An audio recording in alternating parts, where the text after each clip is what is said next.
pronto no puedo dejar. Hola, acá, ahora sí. Perdón que no me pueda acercar mucho, por problemas técnicos. Buenos días a todas, qué gusto verlas a todas acá. Me presento, primero para las que no me conocen. Mi nombre es Manuela Camacho, soy periodista. Dirijo un espacio, un medio de comunicación en redes sociales llamado Dilo Fuerte. Y tengo también un espacio de educación sexual integral. Y además estoy acá porque soy una asidua lectora, como muchas de ustedes. Me gusta leer por personal, pasión, ¿no? Por culturizarme, pero además por volar, por viajar. Leer es una pasión para mí también, como sé que lo es para muchas de ustedes.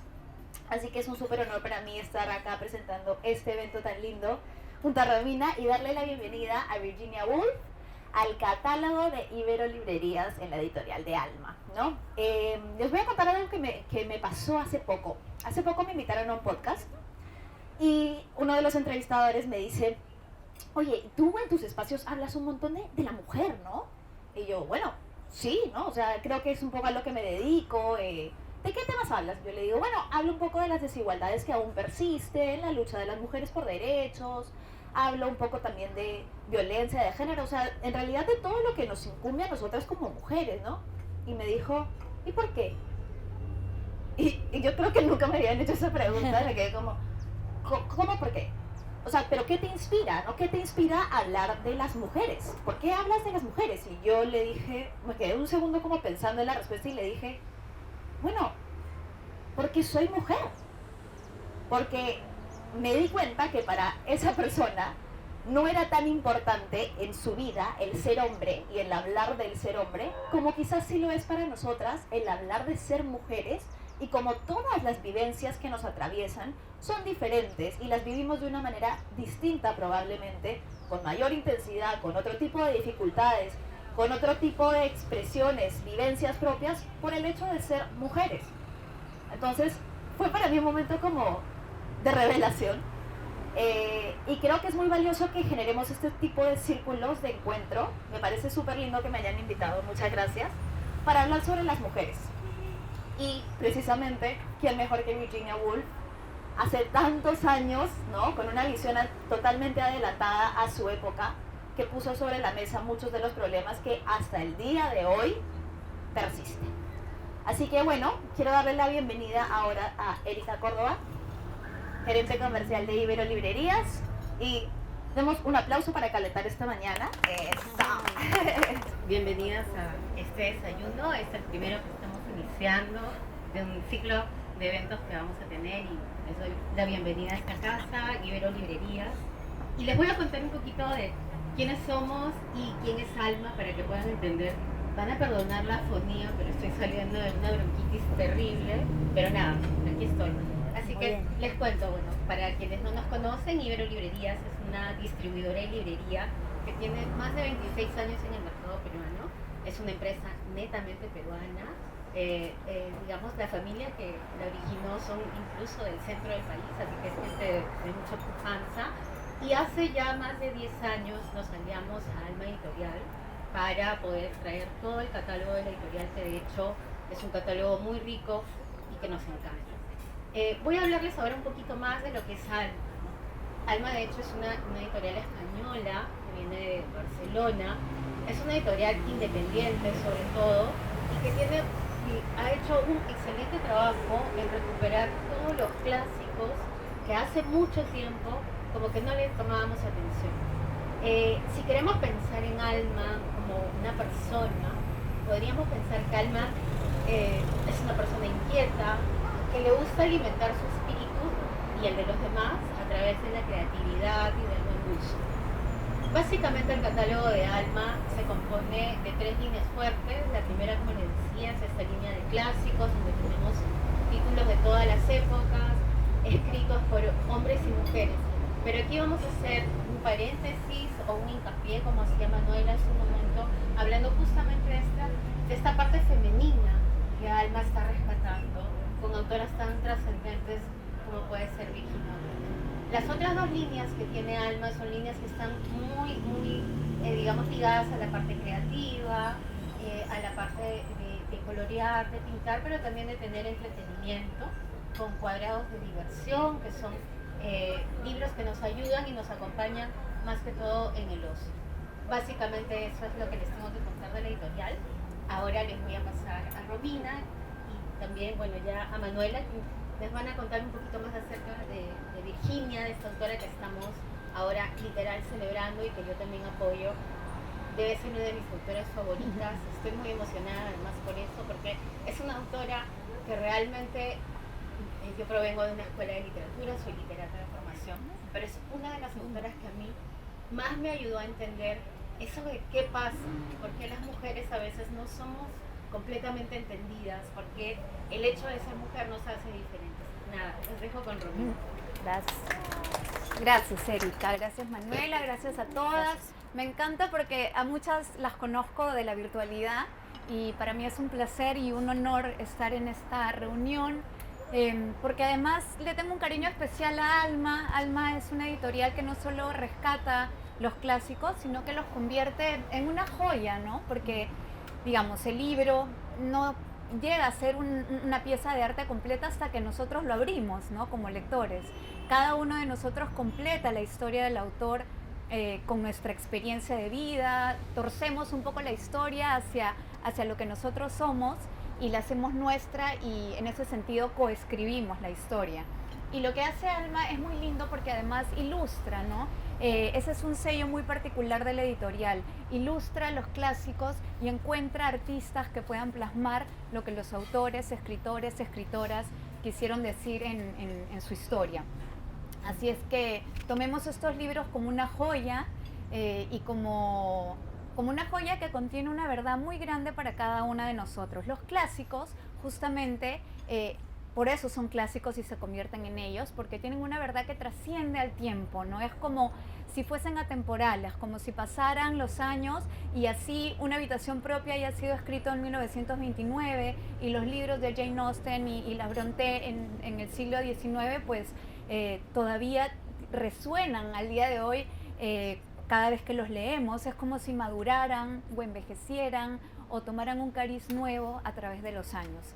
Entonces, por eso es importante leer clásicos y sobre todo clásicos de mujeres en los que encontramos verdades que los hombres no han dicho, que los hombres han opacado, que los hombres han invisibilizado y que gracias a escritoras como Virginia Woolf pues toman un cariz distinto el día de hoy y desde su época, como decía Manuela, Virginia Woolf es una mujer que rompió esquemas, un poco guiada también de la mano de escritoras que la precedieron, como Jane Austen o las Brontë o George Eliot, que sentaron un precedente importante para que ella tomara también las riendas y nos pudiera dejar este legado de novelas, cuentos y este ensayo maravilloso que es Una habitación propia, que hoy se suma al catálogo de Alma Editorial, propiamente de la línea editorial de clásicos.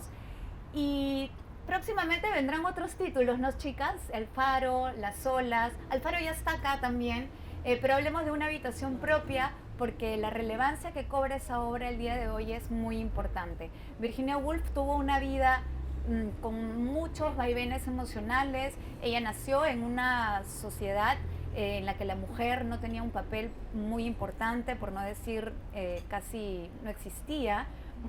Las mujeres que antes habían publicaron con nombres de hombre, ¿no? Tenían seudónimos masculinos porque si no iban a ser invisibilizadas. Y Virginia tuvo la suerte de crecer en una familia bastante liberal y llena de cultura, de arte, de letras. Eso la salvó en algún sentido.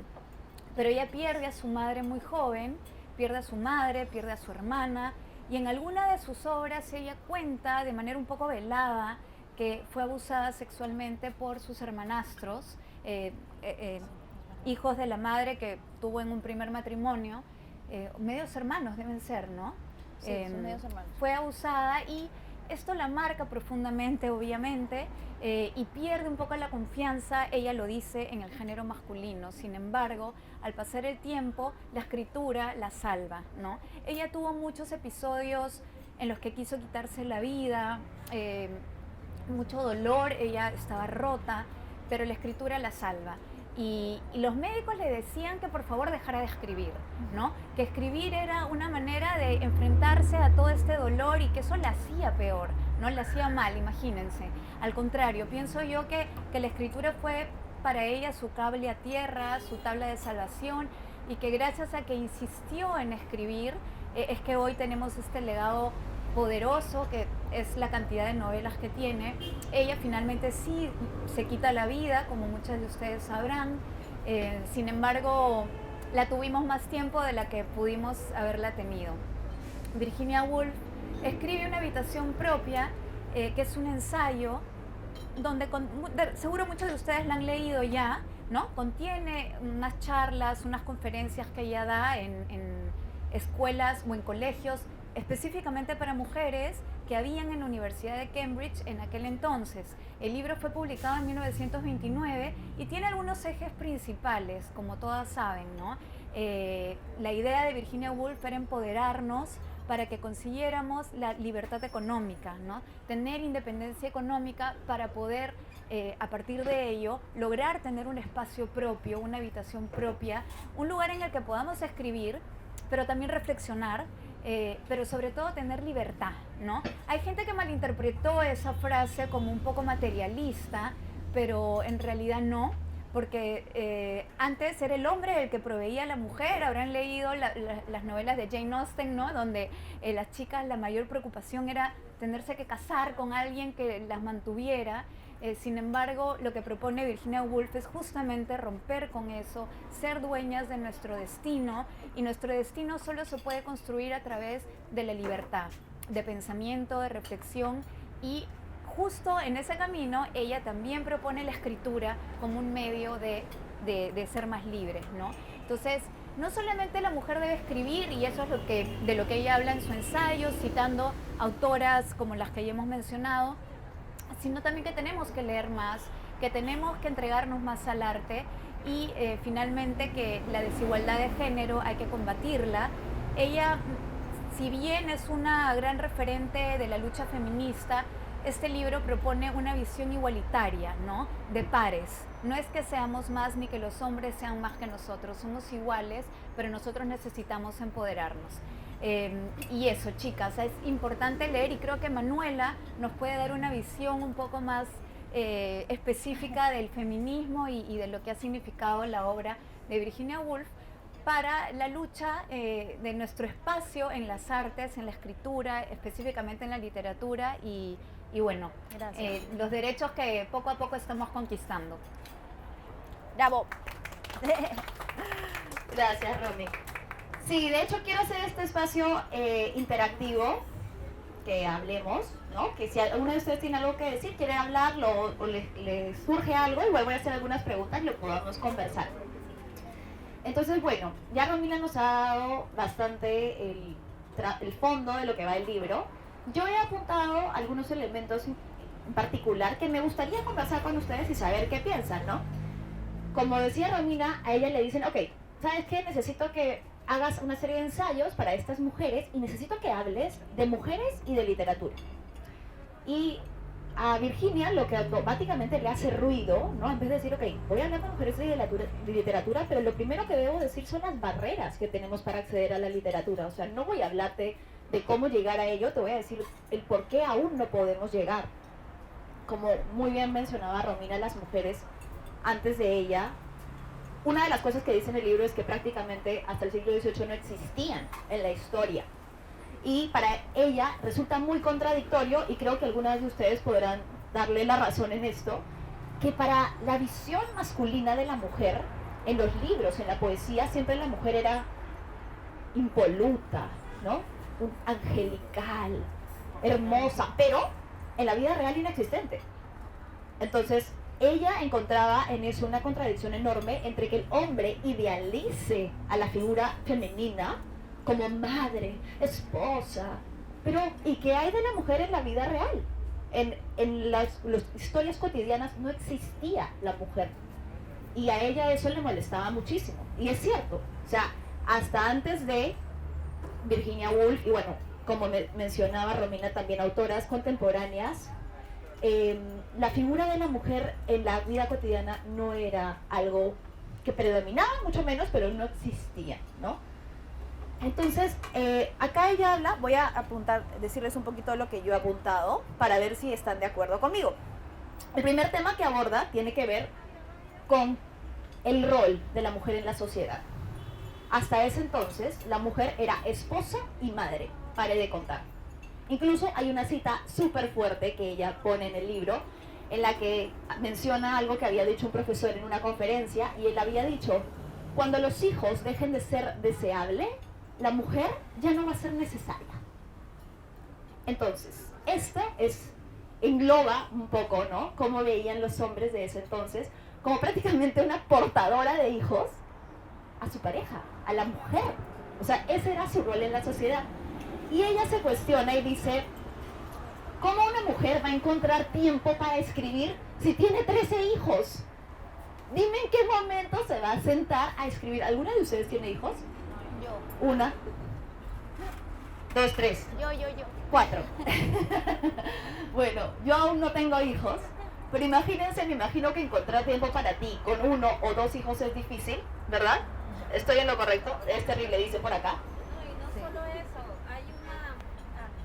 No solo eso, o sea, yo soy madre soltera y no solo es el hecho de tener un hijo y de encargarme de un hijo y no, sino es esa visión de estar incompleta por ser soltera. Yo he tenido amigas, yo me he creado en un colegio pues que se considera, ¿no?, importante, y me han comentado y me dicen, ¿cómo estás?, te preguntan, ¿no?, y te dicen, pero tú nunca te casaste, ¿no?, como si fuera, pues, ¿no? Te Y falta después, casarte. pero felizmente que tuviste tu hijito. O sea, como si... O sea, era una cosa que a mí siempre me ha chocado como felizmente, ¿no? Claro, Felizmente, porque si no hubiera sido así, uy, ¿no? claro. Entonces, esa visión de que la mujer siempre hay cosas que necesitas cubrir en la vida para ser mujer o Correcto. considerada completa. Y con esta experiencia de madre soltera te la dan y es un poco complicado. Yo antes también era así, no pensaba mucho sobre estas cosas, pero a raíz de que fui madre y comencé con la crianza es realmente complicado. Gracias. Hay cosas que curar, muchas cosas. Muchas gracias. Y sí, efectivamente, ella pone un ejemplo, ahorita Sí, te doy, sí, Romy, sí. de una mujer que tiene, o sea, en la sociedad de entonces se tenía de 9 a 13, imagínense ustedes. O sea, era el promedio de hijos, porque claro, estamos hablando también de carencia absoluta de educación sexual. Entonces, de 9 a 13 hijos, imagínense ustedes, ella decía, ¿cómo le voy a decir a una mujer, oye, siéntate a escribir un libro? Me va a decir, bueno, pero ven tú y cría a mis hijos y luego hablamos, ¿no? Perdón, Romy.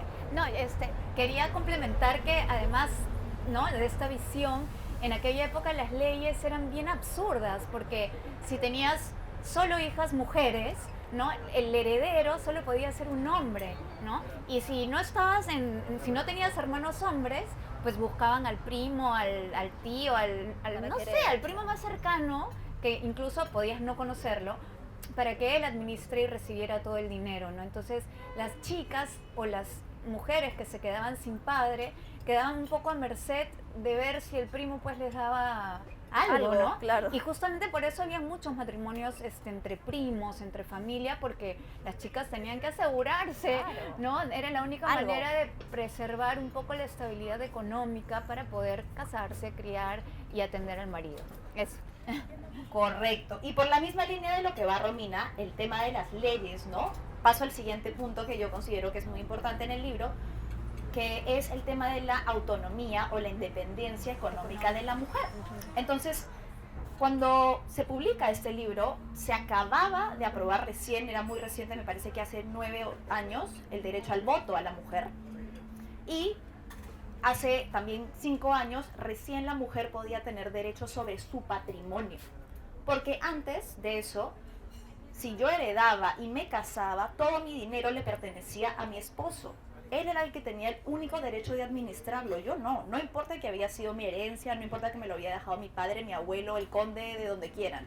Era de mi esposo. No solo eso, o sea, tú eras propiedad del esposo. Claro. Si el esposo moría, o sea, como que si se muere tu esposo ya no había valor, porque eras como un bien más de la casa, del mueble. A excepción de que tenías hijos. Podría ser como la tutelar del hijo y por el momento como viuda podías administrar, pero aún así Pero no era era la ayuda. 100%. Claro. Y el hijo se tenía que casar, hasta que el hijo se casara. Claro, lo escuchamos y nos horror. parece increíble, pero aún luchamos con un montón de barreras económicas, las mujeres, ¿no? O sea, la desigualdad económica también tiene género, la pobreza tiene género. Las estadísticas de mujeres pobres en el mundo sobrepasan enormemente a las de los hombres. Y puede ser un poco difícil de decir porque, claro, yo me ponía a pensar cuando preparaba lo que iba a decir hoy, estamos a casi 100 años de que se escribió este libro. Y casi llegando al final, Virginia se pregunta, ¿cómo serán las mujeres de acá a 100 años? ¿Cuántas de estas barreras que ella menciona en este libro han logrado conquistar y cuántas aún les restarán? ¿No? Entonces, bueno, volviendo para no desviarme tanto, cuando ella habla de la independencia económica, como Romina dijo, también muchas personas lo malinterpretan, porque evidentemente algunas personas dijeron, oye, este pensamiento me parece un poco clasista, porque yo siento que tú estás diciendo que una mujer que no tiene acceso a los medios económicos nunca va a poder ser una autora exitosa. Pero ella lo explica en el libro e incluso dice, bueno, lo que yo quiero decir es que lastimosamente la realidad me dice que una mujer que no tiene acceso a medios económicos, no tiene educación, no tiene el bagaje del que pueden contar sus pares, difícilmente va a poder hacerlo y lograrlo. Y en eso tiene la razón. De cierta manera es cierto que una mujer necesita los medios económicos para poder sentirse en la libertad de ser y de escribir. Pero además, el tema de la economía, que en ese momento en el libro ella dice, una mujer necesita 500 libras de la época, ¿no? Para poder hacerlo. Pero muchas personas interpretan también la economía como una metáfora, porque ¿qué es la economía? La economía es la libertad, o sea, cuando yo tengo dinero en el bolsillo, tengo la libertad de hacer lo que yo quiero. O sea, yo sé que no le tengo que pedir a alguien, ¿no? Como esa sensación maravillosa de tu primer sueldo, y que dices, voy a comprarme lo que yo quiero y no le voy a pedir a mi papá, ¿no? O a mi mamá. Entonces, la economía es libertad. De cierta manera también era interpretado un poco eso como lo que ella aspiraba para las mujeres, el tener la libertad. El siguiente tema que considero que es súper importante es que ella habla del talento. ¿Por qué? Porque ella dice, el hecho de que no existan mujeres autoras aquí no tiene nada que ver con que no sean talentosas. Porque claro, decían, tú dices que las mujeres pueden escribir, a ver, muéstrame libros interesantes escritos por mujeres. Pues no te puedo mostrar porque nunca han sido publicados y los publicados están bajo un seudónimo, como dijo Romina. Entonces ella decía, aquí no se trata de talento, se trata de que no tiene las mismas oportunidades que tiene un hombre de la época porque sus ideas no eran consideradas relevantes.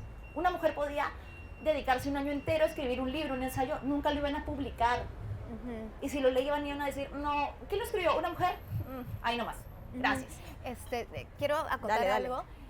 Y que es importante cuando hablas del talento, porque Virginia Woolf no solamente rompió esquemas en tanto el pensamiento sexista, sino también en cuanto a estilo, a técnica, a forma en la que escribía y afrontaba su literatura, ¿no? Y eso es bien importante, porque hasta ese momento las mujeres habían escrito de una manera clásica, Sí. pero ella rompe porque le interesa muchísimo el pensamiento humano, ¿no? ¿Qué cosas están pensando, sintiendo, deseando? O cuáles son las heridas del ser, la conciencia, qué pasa con las personas, qué están incluso oliendo.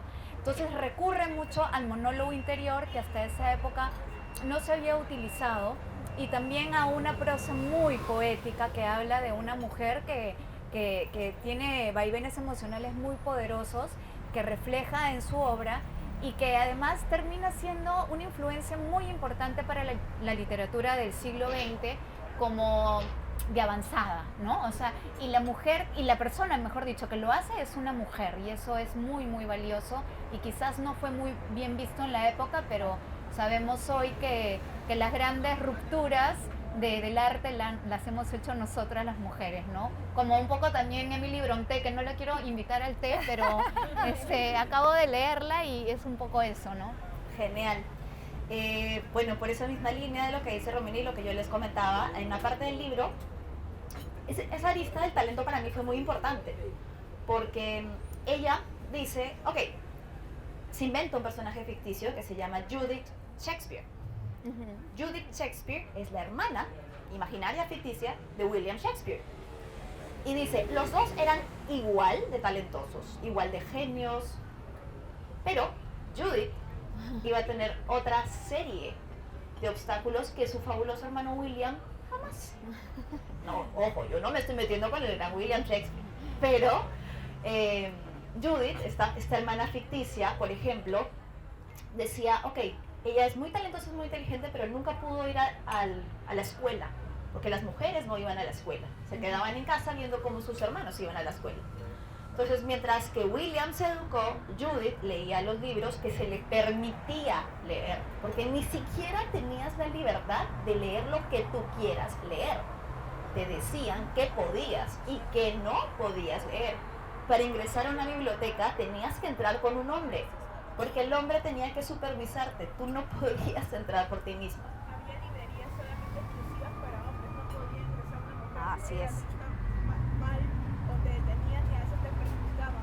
Así es, lo que está diciendo es muy cierto para las que no han escuchado. Habían librerías separadas, bibliotecas para hombres que no podía ingresar ninguna mujer. Entonces, ella decía, ¿ustedes saben cuántos libros, cuántos poemas llegó a escribir Judith? 0. Nunca pudo. Obviamente Judith es un personaje ficticio, ¿no? Pero Judith no pudo tener acceso. Las cosas que escribió nadie las valoró. No les quiero spoilear, pero además Judith enfrenta otra serie de dificultades que enfrentamos las mujeres, termina embarazada, fuera del matrimonio y fin de la historia. Entonces, Pero aunque sea tuvo su hijito. claro, le hubieran dicho, aunque sea ya, consuélate con que fuiste madre, ¿no? Pero encima era una madre soltera, entonces para la sociedad era un escándalo. Era broma. Claro, no, obvio. No, sino que para que se den cuenta Claro, el impacto que tiene una simple frase, total. algo tan... Porque, y no, a mí no me lo han dicho una vez, me lo han dicho un montón Claro, de me veces. imagino. Es una cosa de que felizmente... ¿Qué has hecho? ¿Qué voy a hacer? Darle con la bolsa al mercado. Además que sí, obviamente eres feliz teniendo a tu hijo, ¿no? Entonces es como raro tener que replicar una frase como esa, ¿no? Claro. Pero nada. Cuando a mí me dicen, ay, yo, ay, ya quiero que se vayan los chicos. Yo también digo, ya. 2 minutos, wow, ya, tenemos que correr. Ya, Sí. bueno, tengo que correr entonces. Y otro de los puntos relevantes es que, no sé si a ustedes les ha pasado, a mí sí, cuando lees un libro que está escrito por un hombre y hay personajes femeninos en él, te das cuenta que lo ha escrito un hombre, porque la visión masculina de la mujer siempre tiene tintes machistas o idealizados o poco realistas de lo que es una mujer. Entonces, para mí este libro fue uno de los primeros que leí mucho antes de conocer siquiera qué era el feminismo, no tenía ni la más mínima idea, pero fue la primera vez que dije, siento un poco de representación o de comprensión hacia mi ser, mis vivencias como mujer, bajo la pluma de una mujer. Porque no es lo mismo leerte bajo la mirada, la lupa de un hombre. No sé si ustedes pueden recordar en este momento libros en los que han dicho, oh, qué horrible, o sea, esto es lo más cliché que he leído en mi vida, y es la visión que durante muchísimos años se tuvo de las mujeres bajo la pluma de los hombres. Entonces ese también es un punto importante con el que ella quiere romper, y al final del libro motiva a las estudiantes a escribir, ¿no? O sea, les dice, muchas veces a nosotros las mujeres pensamos, no, es que los temas que yo puedo aportar ya fueron dichos, no son relevantes por todo lo que obviamente les habían dicho a lo largo de los años, ¿no? Entonces les decía, escriban, inventen, hablen de lo que les interesa, nada es banal, nada es menor, nada es menos importante, porque es importante como mujeres leer sobre nuestras vivencias como mujeres. Entonces, al final esta es la reflexión que ella hace a las mujeres, les dice, traten de, por más de que de repente no tengan estas 500 libras, ¿no? Que, como les digo, también era un tema más metafórico, le decía, vivan, salgan de. Y bueno, como ya sé que estamos cortas de tiempo, quería terminar con un pequeño ejercicio para todas. Sé que están comiendo, pero vamos a intentar hacerlo. Quiero que nos imaginemos nuestra habitación propia, porque yo pienso que la habitación propia es la mente en cierto aspecto, ¿no? O sea, más que ser una habitación material, un cuarto, la habitación propia en la que yo creo, en base a mi interpretación que hacía Virginia Woolf, era la libertad de mente. Tener una habitación en la que todos los pensamientos que tú quieras los puedas albergar y los puedas desarrollar sin tener esa cruzada que te dicen no puedes pensar en esto, esto no es para ti, tú eres mujer, no aspires a esto, ¿no? Creo que la habitación propia era la libertad de mente a la que la autora aspiraba todas las mujeres podamos tener, sin censura. Entonces quiero que por un momento se imaginen cómo está, cómo es su habitación propia, cierren los ojos si quieren, imagínenla, sí, como un espacio material, pero dentro de su mente. ¿Qué tiene? Mi habitación propia tiene estantes, tiene libros, tiene plantas, de repente tiene un gatito, tiene un perrito, no sé, tiene fotografías de las personas que amo, tiene memorias que de repente las tengo guardadas en un cajón porque son dolorosas, tiene escalones que yo he tenido que atravesar a lo largo de mi vida como mujer para salir adelante, para seguir ascendiendo. ¿Cómo es esa habitación propia? ¿Cómo la tengo organizada? ¿Y qué es lo que le falta? ¿Qué le falta a mi habitación para que yo pueda sentir que realmente es una habitación propia en la que tengo la libertad de crear, de pensar, de generar, de escribir? Porque muchas veces pensamos, lo que escribo no es suficiente, no es válido, nadie lo va a leer, no es muy bueno, ya se dijo, ¿para qué lo voy a hacer? Nadie lo va a ver, no, qué vergüenza. ¿Qué le falta a mi habitación para que hoy, a casi 100 años después de escrito este libro, Virginia Woolf pueda sentirse orgullosa de mí y diga, te felicito, estás creando tu propia habitación? Y quédense con eso, sabiendo que hemos avanzado muchísimo como mujeres, pero en la historia siempre hay que estar vigilantes porque hay retrocesos.